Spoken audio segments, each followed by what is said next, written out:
PSC positive പോയിന്റിൻ്റെ പുതിയൊരു വീഡിയോയിലേക്ക് എല്ലാവർക്കും സ്വാഗതം. ഈ ഒരു ക്ലാസ്സിൽ നമ്മൾ നോക്കാൻ പോകുന്നത് കുറച്ച് GK ക്വസ്റ്റ്യൻസ് ആണ്.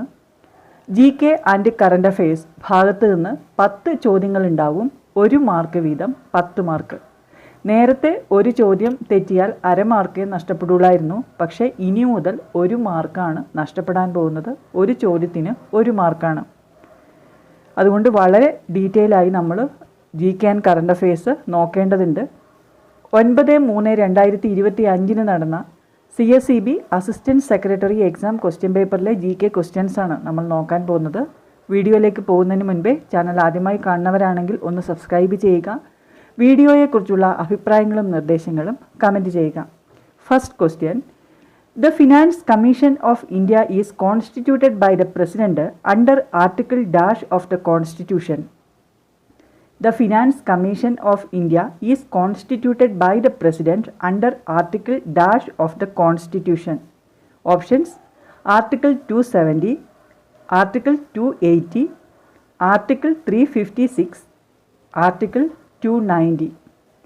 ഫിനാൻസ് കമ്മീഷൻ രൂപീകരിച്ചിരിക്കുന്നത് ഇന്ത്യൻ കോൺസ്റ്റിറ്റ്യൂഷൻ്റെ ഏത് ആർട്ടിക്കിൾ പ്രകാരമാണ് എന്നാണ് ചോദ്യം. ഉത്തരം ഓപ്ഷൻ ബി, ആർട്ടിക്കിൾ 280. ആർട്ടിക്കിൾ 280 അനുസരിച്ചാണ് ഫിനാൻസ് കമ്മീഷൻ അല്ലെങ്കിൽ ധനകാര്യ കമ്മീഷൻ രൂപീകരിച്ചിരിക്കുന്നത്. 270 എന്ന് പറയുന്നത്, ആർട്ടിക്കിൾ 270 പറയുന്നത് എന്താണ്? കേന്ദ്രത്തിനും സംസ്ഥാനങ്ങൾക്കും ഇടയിൽ ചുമത്തുകയും വിതരണം ചെയ്യുകയും ചെയ്യുന്ന ചില നികുതികളെക്കുറിച്ചാണ് 270 പറയുന്നത്. അതുപോലെ ചില ചിലവുകളുടെയും പെൻഷനുകളുടെയും കാര്യത്തിലുള്ള ക്രമീകരണമാണ് ആർട്ടിക്കിൾ 290 പറയുന്നത്. ആർട്ടിക്കിൾ 356 എന്താണ്? ഇമ്പോർട്ടൻ്റ് ആണ്. രാഷ്ട്രപതി ഭരണം, സംസ്ഥാന ഭരണം രാഷ്ട്രപതി ഏറ്റെടുക്കുന്നതിനെയാണ് രാഷ്ട്രപതി ഭരണം എന്ന് പറയുന്നത്. ആർട്ടിക്കിൾ 356 രാഷ്ട്രപതി ഭരണത്തെക്കുറിച്ച് പ്രതിപാദിക്കുന്നത്. രാഷ്ട്രപതി ഭരണം ഏർപ്പെടുത്തിയ ആദ്യ സംസ്ഥാനം ഏതാണെന്ന് ചോദിക്കാറുണ്ട്. ഉത്തരം പഞ്ചാബ്. അപ്പം ചോദ്യം ഇതായിരുന്നു: the finance commission of India is constituted by the president under article dash of the constitution. ഉത്തരം ആർട്ടിക്കിൾ 280. അടുത്ത question: Samantha Harvey is associated with options: Booker prize, Nobel prize, Costa book award, Jnanpith award. Current അഫയേഴ്സിൽ നിന്ന് ചോദിച്ചൊരു ചോദ്യമാണ്. Samantha Harvey ഏത് അവാർഡുമായിട്ട് ബന്ധപ്പെട്ടിരിക്കുന്നു എന്നാണ് ചോദ്യം. ഉത്തരം option A, Booker Prize. 2024 Booker Prize നേടിയ ബ്രിട്ടീഷ് എഴുത്തുകാരിയാണ് സാമന്ത ഹാർവേ. അവരുടെ ഓർബിറ്റൽ എന്ന നോവലിനാണ് ബുക്കർ പ്രൈസ് കിട്ടിയിരിക്കുന്നത്. അന്താരാഷ്ട്ര ബഹിരാകാശ നിലയത്തിലെ 6 യാത്രികർ ഭൂമിയെ വലം വയ്ക്കുന്ന കഥയാണ് ഓർബിറ്റൽ എന്ന് പറയുന്നത്. അതിൻ്റെ പ്രതിപാദ്യ വിഷയം എന്ന് പറയുന്നത് അന്താരാഷ്ട്ര ബഹിരാകാശ നിലയത്തിലെ 6 യാത്രികർ ഭൂമിയെ വലം വയ്ക്കുന്നതാണ്. 2023 ഇറങ്ങിയ ഈ ഒരു നോവലിനാണ് സാമന്ത ഹാർവേക്ക് ബുക്കർ പ്രൈസ് ലഭിക്കുന്നത്. സാമന്ത ഹാർവേയുടെ മറ്റ് പ്രധാനപ്പെട്ട കൃതികളാണ് the wilderness, all is song, dear thief, west wind. ഇതൊക്കെ. അടുത്ത ചോദ്യം: the first linguistically formed state in India is options: Kerala, Andhra Pradesh, Tamil Nadu, Punjab. ഭാഷാടിസ്ഥാനത്തിൽ രൂപം കൊണ്ട ആദ്യ സംസ്ഥാനം ഏതാണ് എന്നാണ് ചോദ്യം. ഉത്തരം ഏതാണ്? ഉത്തരം ഓപ്ഷൻ ബി, ആന്ധ്രാപ്രദേശ്.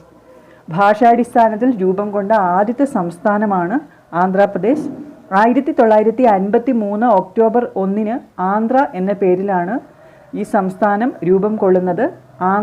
ആന്ധ്രാപ്രദേശ് ആയി മാറുന്നത് 1956 നവംബർ 1. ഭാഷാടിസ്ഥാനത്തിൽ സംസ്ഥാനങ്ങളെ പുനരേകീകരിക്കുന്നതിനെക്കുറിച്ച് റിപ്പോർട്ട് തയ്യാറാക്കുന്നതിന് വേണ്ടി 1953 അപ്പോഴത്തെ പ്രധാനമന്ത്രിയായിരുന്ന ജവഹർലാൽ നെഹ്റു നിയമിച്ച കമ്മീഷനാണ് ഫസൽ അലി കമ്മീഷൻ. ഈ കമ്മീഷൻ്റെ ഹെഡായിരുന്നു ഫസൽ അലി. സർദാർ KM പണിക്കർ, HN ഖുസ്രു ഇവരായിരുന്നു മറ്റ് അംഗങ്ങൾ. ഈ ഒരു കമ്മീഷൻ്റെ റിപ്പോർട്ട് സമർപ്പിക്കുന്നത് 1955 ഈ കമ്മീഷൻ്റെ റിപ്പോർട്ട് അനുസരിച്ചാണ് 1956 സംസ്ഥാന പുനരേകീകരണ നിയമം അല്ലെങ്കിൽ ദ സ്റ്റേറ്റ്സ് റീഓർഗനൈസേഷൻ ആക്ട് നിലവിൽ വരുന്നത്? The States reorganisation act of 1956.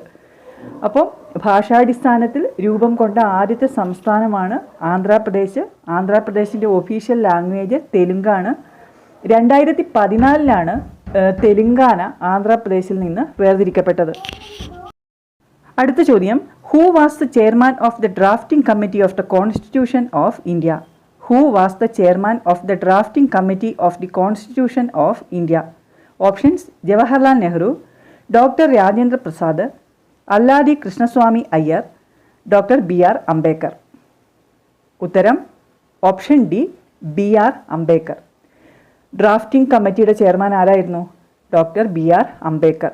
Drafting committee രൂപീകരിച്ചത് ഏത് വർഷമാണ്? 1947 ഓഗസ്റ്റ് 29 ഡ്രാഫ്റ്റിംഗ് കമ്മിറ്റി രൂപീകരിക്കുന്നത്. ഇതിൻ്റെ ചെയർമാനായിരുന്നു doctor BR Ambedkar.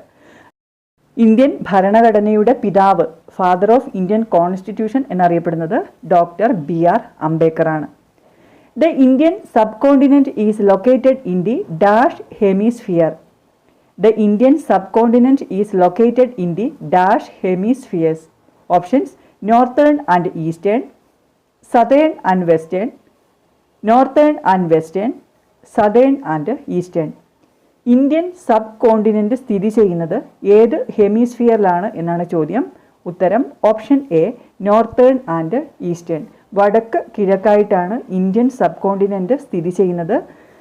Indian sub കോണ്ടിനെൻ്റിൽ ഉൾപ്പെടുന്ന രാജ്യങ്ങൾ ഏതൊക്കെയാണ്? India, Pakistan, Bhutan, Nepal, Maldives, Bangladesh and Sri Lanka. India, Pakistan, Bhutan, Nepal, Maldives, Bangladesh and Sri Lanka. ഇത്രയും രാജ്യങ്ങളാണ് ഇന്ത്യൻ സബ് കോണ്ടിനെൻ്റിൽ ഉൾപ്പെടുന്നത്. അടുത്തത്, among the following one is known as fossil planet, identify it. Among the following one is known as fossil planet, identify it. Options: earth, moon, mercury, mass. ഉത്തരം ഏതാണ്? ഉത്തരം option B, moon. Moon ആണ് fossil planet എന്നറിയപ്പെടുന്നത്. അന്തരീക്ഷമില്ലാത്തത് കൊണ്ടാണ് ഇങ്ങനെയൊരു വിശേഷണം. India's first underwater metro tunnel is at. India's first underwater metro tunnel is at. Options: Mumbai, Chennai, Kolkata, Visakhapatnam. ഇന്ത്യയുടെ ആദ്യത്തെ അണ്ടർ വാട്ടർ മെട്രോ ടണൽ ഏതാണ് എന്നാണ് ചോദ്യം. ഉത്തരം ഓപ്ഷൻ സി, കൊൽക്കത്ത.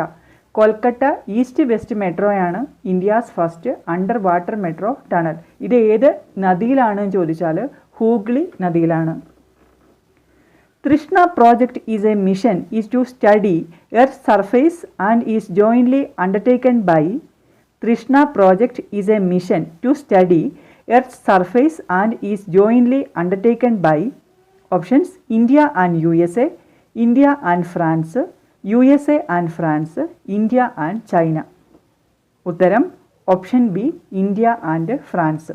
ഇന്ത്യയുടെയും ഫ്രാൻസിൻ്റെയും സംയുക്തമായിട്ടുള്ള ഒരു പ്രോജക്റ്റ് ആണ് തൃഷ്ണ എന്ന് പറയുന്നത്. അതായത് ഇന്ത്യൻ സ്പേസ് റിസർച്ച് ഓർഗനൈസേഷൻ ISROയുടെയും ഫ്രഞ്ച് നാഷണൽ സ്പേസ് ഏജൻസി CNESൻ്റെയും തമ്മിലുള്ള ഒരു ജോയിൻറ്റ് പ്രോജക്റ്റ് ആണ് തൃഷ്ണ.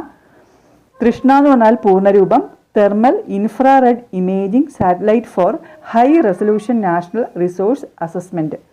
തൃഷ്ണ പൂർണ്ണരൂപം thermal infrared imaging satellite for high resolution national resource assessment. അടുത്ത ചോദ്യം, the Pangong lake is jointly shared by. The Pangong lake is jointly shared by.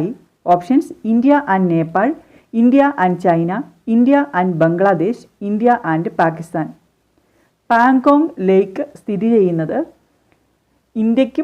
ഇന്ത്യയിലും ചൈനയിലും ആയിട്ടാണ്. ഉത്തരം option B, India and China. ഏകദേശം 134 കിലോമീറ്ററോളം നീളമുണ്ട് പാങ്കോങ് ലേക്കിന്. ഇത് ലഡാക്കിൽ നിന്നും ചൈന വരെ നീണ്ടുകിടക്കുന്നു. ഉപ്പുവെള്ളം നിറഞ്ഞ തടാകമായതുകൊണ്ട് മീനുകൾ കാണപ്പെടാത്ത തടാകമാണ്. പച്ച, നീല നിറങ്ങളിൽ ഈ ഒരു തടാകം കാണപ്പെടുന്നു. വളരെ ഭംഗിയുള്ള ഒരു തടാകമാണ്. Pangong lake jointly shared by India and China. അടുത്ത ചോദ്യം, The first person to win an individual gold medal for India at Olympics. First person to win an individual gold medal for India at Olympics. Options: Abhinav Bindra, Neeraj Chopra, Mary Kom, Dhyan Chand. അതായത് ഒളിമ്പിക്സിൽ വ്യക്തിഗത ഇനത്തിൽ gold medal നേടിയ ആദ്യ വ്യക്തി ആരാണ് എന്നാണ് ചോദ്യം. ഉത്തരം ഓപ്ഷൻ എ അഭിനവ് ബിന്ദ്ര. ഒളിമ്പിക്സിൽ വ്യക്തിഗത മെഡൽ നേടിയ ആദ്യ ഇന്ത്യക്കാരൻ KD ജാദവാണ്.